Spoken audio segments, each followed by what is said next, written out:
Hey y'all, welcome to another edition of Texas Fun with my three sons. Today, we're going to be repairing the family dryer.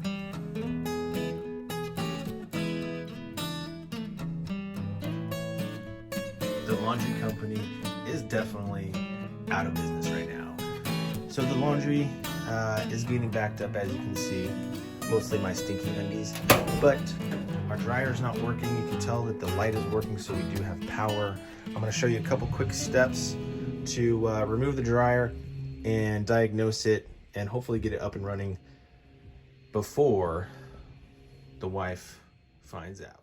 So now that we know that the light works and the dryer door switch works, so if the dryer door switch was faulty, the light would probably be off. And that's going to make me move on to the next step, which is identifying if there's a possibility that the thermal fuse has been blown. Unplug it from the wall before I do any work.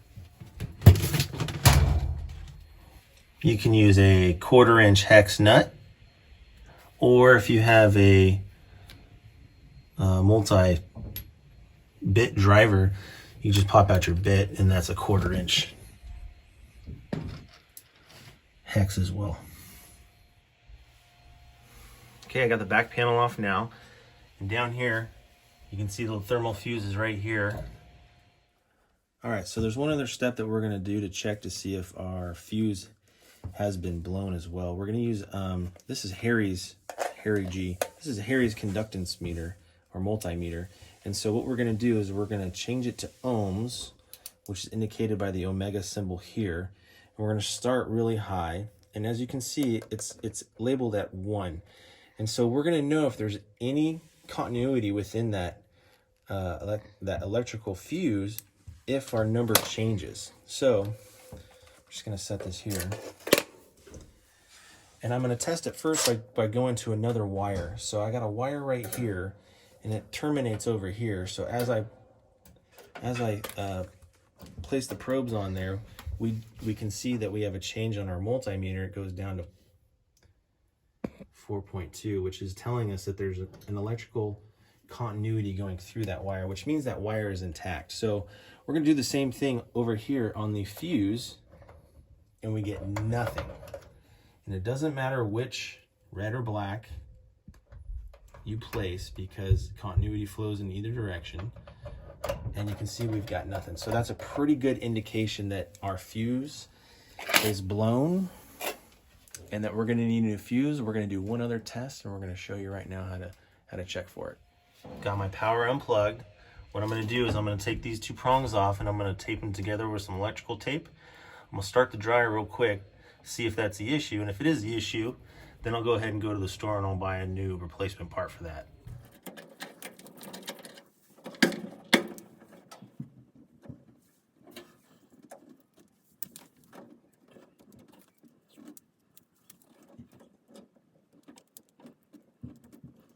All right, so I got those two prongs taped together, but look who decided to join us.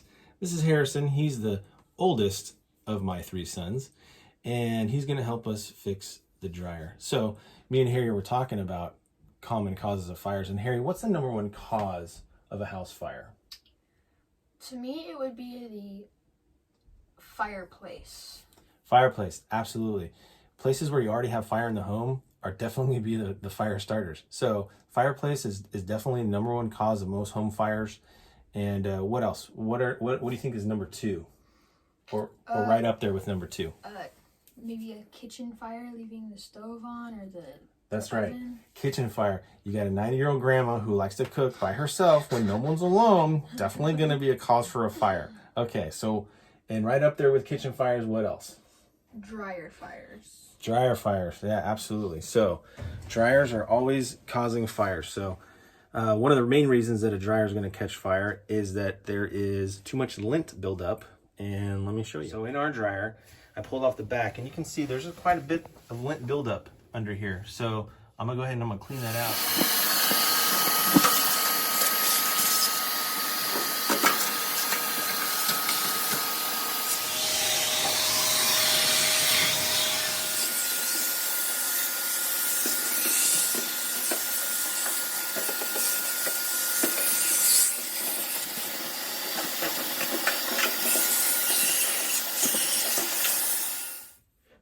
All right, so we got the power plug back in, and Harry is going to start up the dryer.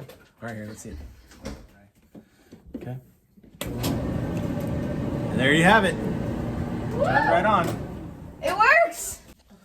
All right, good news is that I just called a local store. They got the part in stock, and so we're going to take a little family trip down to the appliance store. We'll grab the part. We'll probably get some In-N-Out on the way because we love In-N-Out. And then maybe hit up some Trader Joe's as well and see how fast we get this thing put back together. Okay, we'll see you in a bit. For safety. Okay, and then I'm going to go ahead and I'm going to take off our tape. And then we're going to remove the fuse and head to the store.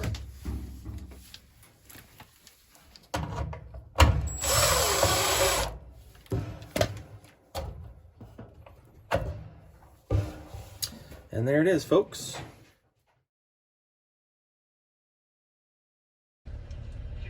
Just pulled up to In-N-Out. Gonna order some burgers. All right, so we got our fuse right here. This is the old one. Here is the new one, $15 later. However, it was worth it because we got it today. So I could have got it on Amazon for cheaper, but I would have had to wait a couple days. So anyway, Harrison and I are gonna go home. We're gonna install that bad boy and fix the dryer.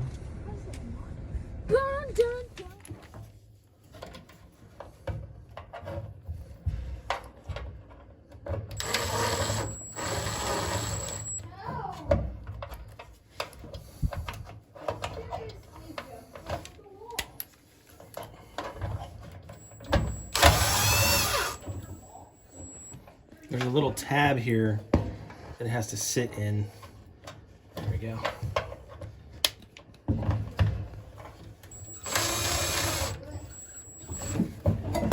Okay.